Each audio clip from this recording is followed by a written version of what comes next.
আসসালামু আলাইকুম সুপ্রিয় দর্শক, আজকের পর্বে আপনাদের সাথে শেয়ার করছি দই চিকেন রান্নার রেসিপি। চিকেন কিন্তু আমরা অনেকভাবেই রান্না করে খাই, কিন্তু একবার হলেও এভাবে দই চিকেন রান্না করে দেখতে পারেন। এর স্বাদ পুরো মুখে লেগে থাকবে।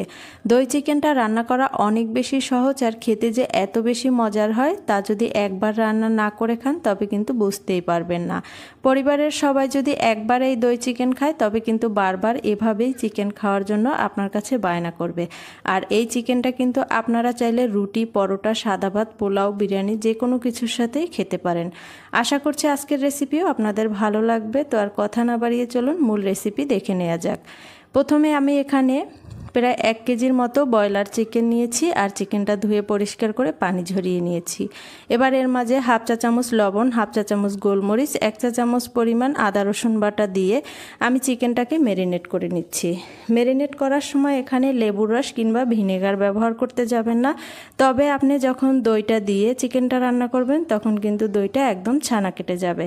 তাই আমি এখানে কিন্তু কোনো প্রকার লেবুর রস কিংবা ভিনেগার ব্যবহার করিনি। চিকেনটা ম্যারিনেট করা হয়ে গেছে, একটা সাইডে রেখে দিচ্ছি। চুলায় প্যান বসিয়ে নিয়েছি, আর এর মাঝে দিয়ে দিচ্ছি 3 টেবিল চামচ পরিমাণ সয়াবিন তেল।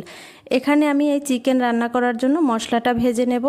এখানে নিয়েছি পেঁয়াজ, আদা, রসুন, কাঁচামরিচ, নিয়েছি কাজু বাদাম, আর নিয়েছি কিশমিশ। এখন আমি সবগুলো মশলা ভেজে নেব।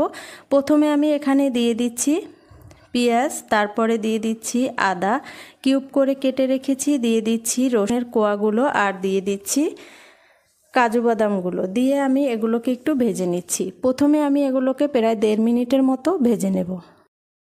প্রায় 1.5 মিনিটের মতো ভেজে নেওয়ার পরে এখন আমি এর মাঝে দিয়ে দিচ্ছি সেই কাঁচামরিচ আর কিশমিশ আর কাঁচামরিচ দিয়ে আমি আবারও কিছু সময় ভেজে নিচ্ছি। আর এভাবে ভেজে নিলে কিন্তু চিকেনটা খেতে কিন্তু অনেক বেশি ভালো লাগে। তো এখন আমি মশলা তুলে নিচ্ছি। আমার মশলা ভাজা হয়ে গেছে, আমি একটি ব্লেন্ডার জারে তুলে নিচ্ছি তেল ঝরিয়ে। সবগুলো মশলাই কিন্তু আমার তুলে নেওয়া হয়ে গেছে, আর আমি একই প্যানে কিন্তু চিকেনটা রান্না করব। তো আমি একই প্যানে আমি দিয়ে দিচ্ছি ম্যারিনেট করা চিকেনগুলো, দিয়ে আমি এগুলোকে ভেজে নেব।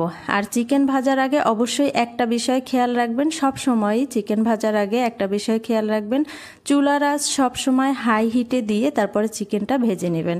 না হয় কিন্তু চিকেনটা একদম শক্ত হয়ে যাবে, চিকেন থেকে পানি ছেড়ে দেবে। আর চিকেনটা যখন রান্না করবেন তখন এর ভিতরে কোনো মশলা প্রবেশ করবে না, তখন খেতে একদমই ভালো লাগবে না। আমি চিকেনের একটা সাইড যখন হালকা কিছুটা ভাজা হয়ে গেছে তখন আমি উল্টিয়ে নিচ্ছি। চিকেনটাকে কিন্তু খুব বেশি করে আমি ভাজবো না, হালকা করে ভেজে তারপরে উল্টিয়ে পাল্টিয়ে চুলা থেকে নামিয়ে নেব। তো চুলার আঁচ হাই হিটে রেখেই কিন্তু আমি চিকেনগুলোকে সুন্দরভাবে ভেজে নিয়েছি। এবার আমি তেল থেকে চিকেনগুলো তুলে আমি একটি বাটিতে নিয়ে নিচ্ছি। আর আমি এই একই প্যানে কিন্তু এই চিকেনটা রান্না করব। তো আমি যে পরিমাণ তেল ছিল এই তেল দিয়েই চিকেনটাকে রান্না করব, খুব বেশি তেল দেওয়ার প্রয়োজন নেই। এবার আমি এই প্যানের মাঝে দিয়ে দিয়েছি 2টা শুকনো মরিচ, 2 টুকরা দারুচিনি, 3টা এলাচ আর 3 টুকরা লবঙ্গ দিয়ে আমি একটু ভেজে নিচ্ছি। যখন সুন্দর ফ্লেভার আসছে এ পর্যায়ে আমি দিয়ে দিচ্ছি আমি যে ভেজে রেখেছিলাম যেই মশলাগুলো, সেই মশলাগুলোকে কিন্তু আমি ব্লেন্ড করে নিয়েছি। পেঁয়াজ, আদা, রসুন, কাজু বাদাম, কিশমিশ, কাঁচামরিচ সবগুলো আমি সুন্দরভাবে ব্লেন্ড করে নিয়েছি। আপনারা কিন্তু চাইলে বেটেও নিতে পারেন। কিছু সময় কষিয়ে এর মাঝে দিয়ে দিয়েছি হাফ চা চামচ ধনিয়ার গুঁড়া, হাফ চা চামচ ভাজা জিরার গুঁড়া, হাফ চা চামচ লাল মরিচের গুঁড়া, আর স্বাদ মতো লবণ। যেহেতু চিকেনটা লবণ দিয়ে ম্যারিনেট করে ভেজে নিয়েছি তাই লবণটা একটু বুঝে দিতে হবে। তো মশলাটাকে কিছু সময় কষিয়ে নেওয়ার পরে যখন মশলার উপরে এরকম তেল উঠে এসেছে এ পর্যায়ে আমি আবারও কিছুটা পানি দিয়ে কষিয়ে নিচ্ছি। এমনভাবে কষাতে হবে যখন মশলার উপরে এরকমের তেল চলে এসেছে এ পর্যায়ে আমি ভেজে রাখা চিকেনের টুকরোগুলো দিয়ে দিয়েছি। ভেজে রাখা চিকেনের টুকরোগুলো দিয়ে আমি নেড়েচেড়ে সুন্দরভাবে মশলার সাথে মিশিয়ে নিচ্ছি। মশলার সাথে কিছুটা মিশিয়ে চুলার আঁচ মিডিয়াম লোয়ে রেখে ঢাকনা দিয়ে ঢেকে চুলার উপরেই আমি চিকেনটাকে 5 মিনিটের মতো রেখে দিয়েছি। 5 মিনিট পর ঢাকনা তুলে এর মাঝে দিয়ে দিচ্ছি টক দই। টক দইটাকে আমি সুন্দরভাবে ফেটিয়ে নিয়েছি, আর এখানে হাফ কাপ পরিমাণ টক দই নিয়েছি। টক দইয়ের পানিটা কিন্তু আমি ফেলে দেইনি, সেই পানির মাঝে টক দইটাকে সুন্দরভাবে ফেটিয়ে নিয়েছি। চিকেনের সাথে টক দইটা খুব ভালোভাবে সুন্দরভাবে মিশিয়ে এখন আমি এর মাঝে আবারও হাফ কাপ পরিমাণ পানি দিয়ে নেড়েচেড়ে ঢাকনা দিয়ে ঢেকে রান্না করে নেব। তার আগে আমি এর মাঝে 1 চা চামচ চিনি দিয়ে দিয়েছি। চিনিটা দিয়ে আবারও একটু নেড়েচেড়ে নিচ্ছি। এখন আমি ঢাকনা দিয়ে ঢেকে চুলার আঁচ মিডিয়াম লোয়ে রেখে প্রায় 10 মিনিটের মতো রান্না করে নিয়েছি। 10 মিনিট পর দেখুন চিকেনটা কিন্তু অনেকটাই সিদ্ধ হয়ে গেছে, পানিটাও কমে এসেছে।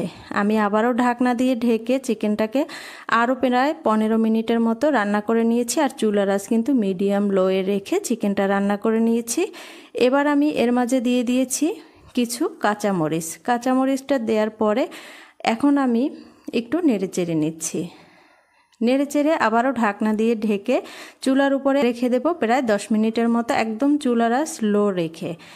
দেখুন চিকেন রান্না করা কিন্তু হয়ে গেছে। একটু সময় নিয়ে চিকেনটা রান্না করলে কিন্তু এর টেস্টটা আরও ভালো আসে।